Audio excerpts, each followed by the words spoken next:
morning everyone. Today we are starting the revision of unit number 2.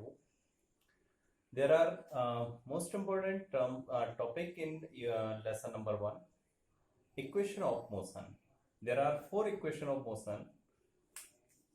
Let us start the first topic, equation of motion. Suppose any object which start their motion from point A with initial velocity u at time t is equal to 0. Okay, at this point the distance traveled by the object is 0. Okay, after t time it reach at point B. At this point the velocity of the object is become v, the time taken by the object is t, and the distance traveled by s.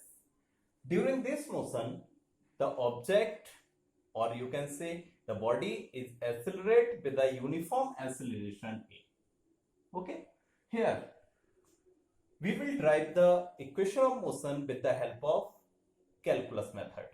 Okay, these are the initial limits and these are the final limits. Here the initial limit of the velocity is u and the final velocity of velocity is v. The initial velocity of time is 0 and final velocity of time is final limit of time is t. Here the initial limit of distance is 0 and the final limit of distance is s. Okay, तो आपको सबसे पहले अगर कोई भी equation आती है यहाँ पर तो आपको ये एक्सप्लेनेशन थोड़ा सा लिखना पड़ेगा. क्या लिखोगे? Let us consider an object start their motion from point A with initial velocity u. It accelerate for time t with a uniform acceleration a and reach at the point b. At this point the velocity of the object is v and the distance traveled by the object is s.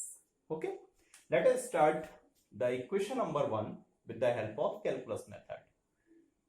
That is first equation of motion. We know that A is equal to dv over dt. Then cross multiply A of dt is equal to dv, taking integral with limit. Okay, तो बताओ यहाँ पर t का integral होना है और time की जो लिमिट है वो 0 से t तक है, तो आप 0 से t लिखोगे इसे और dt हो जाएगा इज इक्वल टू, इधर आपका बचा dv और dv क्या है? आपकी वेलोसिटी है और वेलोसिटी का इनिशियल लिमिट u है, फाइनल लिमिट आपकी v है, तो इस जगह पर आप इनिशियल लिखोगे, इस जगह पर आप फाइनल लिखोगे. Okay, so the integral of dt is t. 0 to t is equal to, बताओ इसका dv का इंटीग्रल आ जाएगा v u to v. Okay, तो a first put the upper limit minus t minus 0. Here also we put the upper limit minus lower limit. Okay, तो ये बना आपका at is equal to v plus b minus u. Then आप u को इधर transfer करोगे तो ये आ जाएगा आपका u और v is equal to u plus at. This is the first equation of motion which is derived with the help of calculus method. Okay, now the second equation of motion is, second equation of motion we will start this equation by taking the differential form of velocity. Okay, we know that v is equal to ds over dt. Cross multiply करिएगा तो v of dt is equal to ds. Okay, but v is equal to आपके पास होता है u plus at. This is equation number 1. Putting the value of v in above equation, now u plus at is equal to कितना आ जाएगा? dt is equal to ds. Okay, अंदर आप dt के multiply कर सकते हो, तो u of dt plus a t of dt is equal to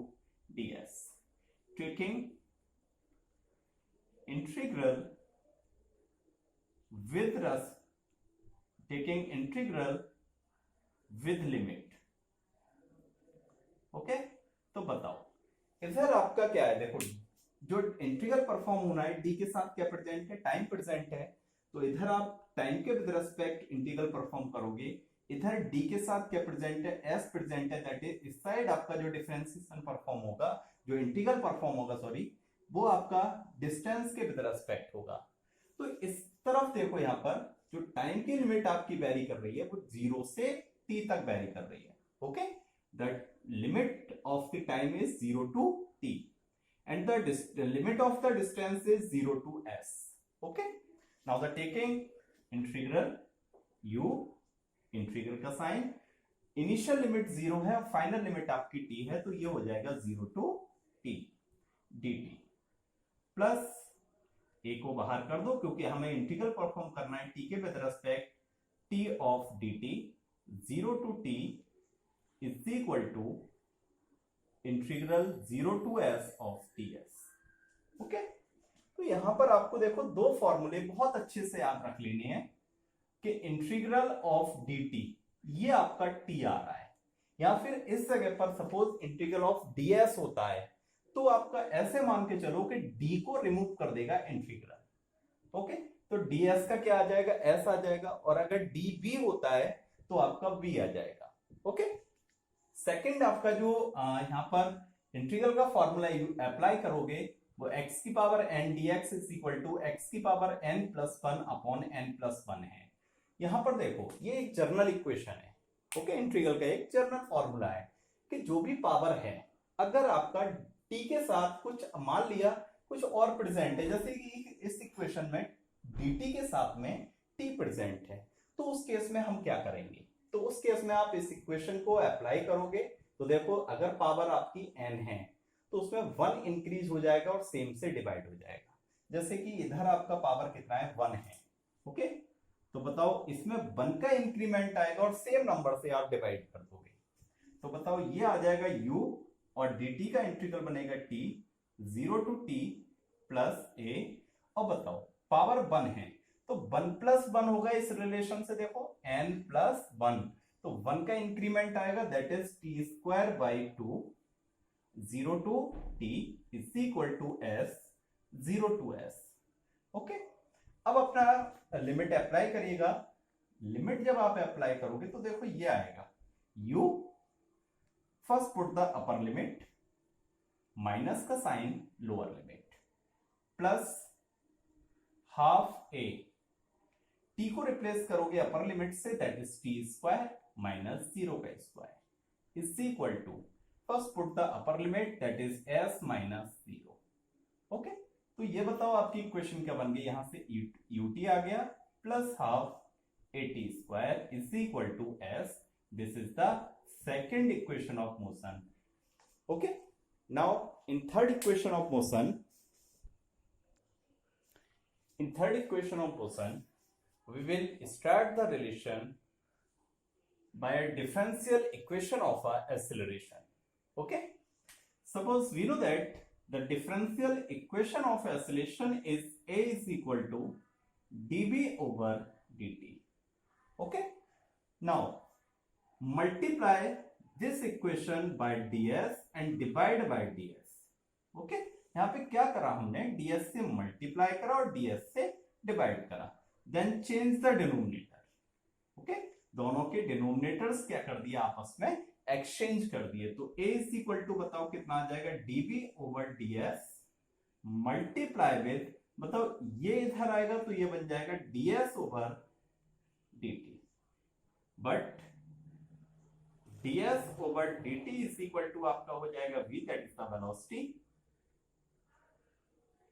Okay, now a is equal to dB over ds multiply क्या आ गया आपका p आ गया, ds को क्रॉस मल्टीप्लाई करेगा, a of ds is equal to v of dB। now taking integral with limit। Okay, बताओ इधर इस वाले LHS में देखो आपका जो d है उसके साथ क्या प्रेजेंट है s, दैट इज इस साइड आप इंटीग्रल परफॉर्म करोगे with respect to distance. Distance की जो लिमिट आपकी वेरी कर रही है वो आपकी s इज इक्वल टू 0 से लेके s तक वेरी कर रही है। ओके, हियर जो d के साथ प्रेजेंट है वो आपकी वेलोसिटी प्रेजेंट है। इसका मतलब इस साइड जो इंटीग्रल परफॉर्म होगा वो विद रेस्पेक्ट टू वेलोसिटी होगा, और वेलोसिटी की जो लिमिट है वो आपकी u से लेके v तक है।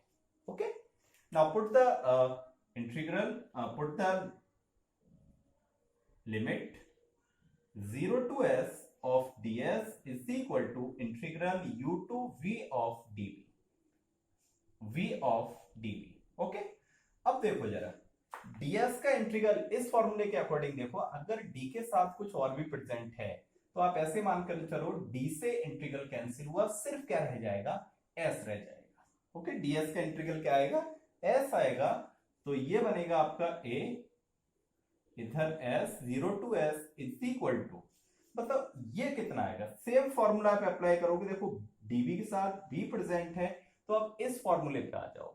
ओके, तो इधर फॉर्मूला आपका कह रहा है कि जो भी वैल्यू है उसमें 1 का इंक्रीमेंट आएगा और सेम वैल्यू से आप डिवाइड कर दोगे। तो इधर देखो आपका पावर कितना है, 1 है, तो 1 प्लस 1 कितना हुआ आपका, 2 हुआ।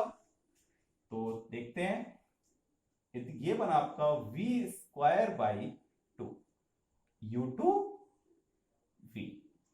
First put the upper limit is equal to half v square minus u square। Okay, first put the upper limit with minus का साइन, फिर आप क्या पुट करोगे, lower limit.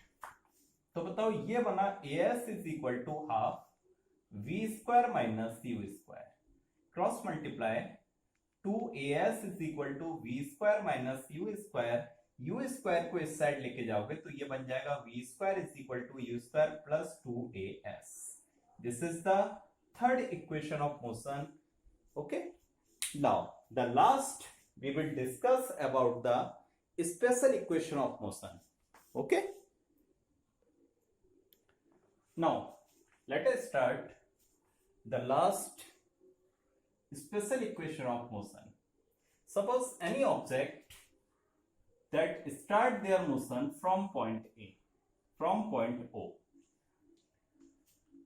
in time t minus 1। Okay, देखो जरा second equation of motion और special equation of motion में क्या डिफरेंस है। आपकी सेकेंड इक्वेशन ऑफ मोशन कहती है s is equal to ut plus half at square. Okay, मान लिया आपसे बोल दिया गया calculate the distance travelled by the object in 4 second. Okay, कोई ऑब्जेक्ट आपका स्टार्ट कर रहा है और उसके स्टार्ट करने के बाद 4 सेकेंड के अंदर कितनी डिस्टेंस ट्रेवल्ड करोगे, आप यूज करोगे सेकेंड इक्वेशन ऑफ मोशन। आपसे बोल दिया जाए calculate the distance travelled by the object in 4th second, now you should use the special equation of motion. Now the special equation of motion will give the distance traveled by the object in a 1 second, okay, in a particular 1 second, whereas the second equation of motion gives the distance traveled by the object in a given time।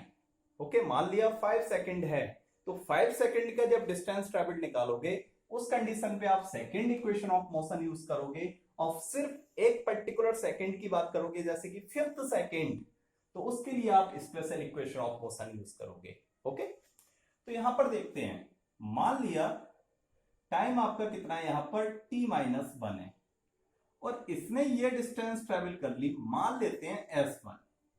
Okay, after 1 second बताओ इधर t1 minus 1 second है, after 1 second the time is become t। now the distance traveled from the starting point is s2। okay, और ये वाली जो distance हो जाएगी ये आप कह दोगे st, that is the distance traveled in tth second। okay, let us start the initial limit of a distance is s1, that is the distance traveled by object in t minus 1 second is s1, whereas final limit is s2। okay, whereas the limit of the time is, initial limit of time is t minus 1 and the final limit is t. Okay, let us start the equation by taking the differential form of the velocity. We know that v is equal to होता है आपका ds over dt. Cross multiply करो, v of dt is equal to ds, but v is equal to होता है u plus at. Apply करोगे one में तो u plus at into d t is equal to t s. Okay, अंदर multiply कर लो, u d t plus a t d t is equal to t s. Okay, तो इतना आपने second equation of motion में भी किया था और सेम आप यहां पर स्पेशल इक्वेशन ऑफ मोशन में भी कर रहे हो. बस डिफरेंस ये था कि वहां पर आपकी डिस्टेंस की लिमिट 0 टू s थी और टाइम की लिमिट 0 टू t थी. Here the limit of the distance is s1 to s2 and the limit of the time is t minus 1 to t. Okay, now taking integral with limit, now u integral t minus 1 to t dt plus a को बाहर करोगे क्योंकि हमें अंदर सिर्फ क्या रखना है, t का फंक्शन रखना है, that is t minus 1 to t, t of dt is equal to, और ds का इंटीग्रल आ जाएगा s1 to s2 of ds. Okay, apply करो, बताओ dt का इंटीग्रल क्या आएगा आपका, t आएगा u t और t minus 1 to t plus a. बताओ t dt का इंटीग्रल बताओ इस इक्वेशन के अकॉर्डिंग कितना आ जाएगा, पावर इसका 1 है तो 1 में 1 का एडिशन होगा, दैट इज 1 प्लस 1 कितना हो गया 2, t की power 2 upon 1 plus 1 that is t square by 2 और 0 टू t. हियर s हो जाएगा s1 टू s2. ओके, अब अप्लाई करो पहले अपर लिमिट. तो देखते हैं यहां पर u अपर लिमिट आया आपका कितना, t माइनस, अब ब्रैकेट के अंदर लिख लीजिएगा इस तरीके से t minus 1. First put the upper limit minus lower limit plus half a. First put the upper limit that is the, sorry ये आपका लिमिट कितना है, t माइनस 1 है, तो इधर ये आ जाएगा t square minus t minus 1 का whole square is equal to, first put the upper limit that is s2 minus s1. Okay, तो देखते हैं यहां पर u t माइनस से अंदर मल्टीप्लाई करो तो ये बना t प्लस का हो जाएगा 1 plus half a t square minus bracket apply करोगे है नी, और इस a माइनस b का फॉर्मूला ओपन करोगे, t स्क्वायर प्लस 1 माइनस का 2t is equal to s2 minus s1. Okay, अब क्या करना है, देखो ये आपका कैंसिल हो गया, इधर सिंपली आपका क्या बचा है, u बचा है प्लस हाफ a, अंदर माइनस से मल्टीप्लाई करोगे ब्रैकेट के, t स्क्वायर माइनस का t स्क्वायर माइनस 1 प्लस का 2t. अब बताओ इधर s2 में से अगर मैं s1 सब्ट्रैक्ट करता हूं तो मुझे क्या बनेगा, st मिलेगा, that is the distance travelled in 1 second at the tth second. तो ये बना आपका st लिख सकते हो. ओके, अदरवाइज आप डेल्टा s भी लिख सकते हो. तो देखो t स्क्वायर से t square cancel, u plus half a plus की 2t पहले लिखोगे delta t. This is the special equation of motion which is derived with the help of integral method. Okay, now let us start the new chapter, vector, of unit number 2. In this chapter there are following terms which can be explained.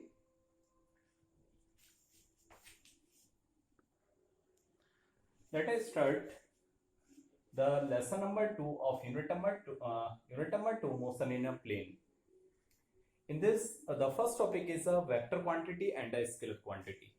Vector quantities are those quantities which are having magnitude as well as direction. whereas scalar quantities, those quantities which are having only magnitude, they does not have any direction. Okay, here the vector quantity can be represented by using a vector over the head. Okay, अगर हम किसी vector quantity को represent कर रहे हैं तो उसे आप एक एरो से रिप्रेजेंट करोगे, और जो एरो की लेंथ है that give the magnitude of the quantity. Suppose there are two quantity, one is A, another of 2A. The length of the quantity 2A is double of the length of A. Hence, the length of the vector will give the magnitude of a quantity. Okay. Here, the head of the arrow will give the direction. Okay. There are few definitions which are explained during the previous lecture. Okay. जब आपने start किया था second unit को, तो वहां पर कुछ definitions थी जिन्हें आपने एक्सप्लेन किया था, और इस डेफिनेशन में से आपको कुछ ना कुछ हो सकता है 1 मार्क्स में कोई ना कोई डेफिनेशन आपने लिखने को मिल सकती है। जैसे कि मान लेते हैं पहली डेफिनेशन है आपकी collinear vector. Okay, collinear vectors क्या है? Those vectors which are having equal और unequal magnitude, they are lie parallel और एंटी पैरेलल। ओके, सपोज एक ही डायरेक्शन में या फिर उसके आप कह सकते हो एक दूसरे के अपोजिट में, but they are lie in a same axis. Okay, तो हम इससे क्या बोल सकते हैं? आपकी कोलिनियर वेक्टर बोल सकते हैं। तो इसका जो डेफिनेशन बन जाता है, those vector which are parallel or anti-parallel having equal or unequal magnitude but they lie in a same direction या same axis. Suppose आपने ये बोल दिया both are having same length, it means these two vectors are having same magnitude and the same direction. Those are vectors, they are having same direction but different magnitude. These vectors are having anti-parallel vector or both are having opposite direction but having same magnitude.